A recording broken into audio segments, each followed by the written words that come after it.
বন্ধুরা ভিডিওটা কেউ স্কিপ করো না, সম্পূর্ণ ভিডিও দেখো, খুবই ভালো লাগবে আশা করি। সেই জন্য দেখো, কেউ স্কিপ করো না, ভিডিওটা খুবই মজা পাবে, খুবই ভালো লাগবে আশা করি।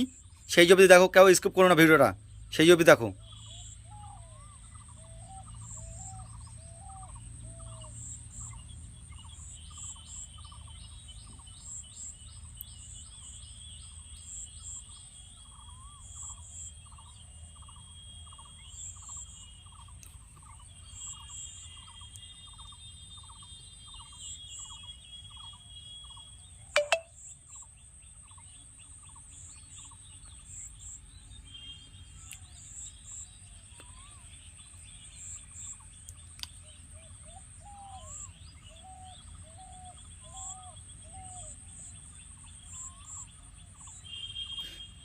ভিডিওটা যদি ভালো লাগে তবে লাইক কমেন্ট শেয়ার একটু সাপোর্ট করো, অবশ্যই অবশ্যই সাপোর্ট করো, অবশ্যই সাপোর্ট করো।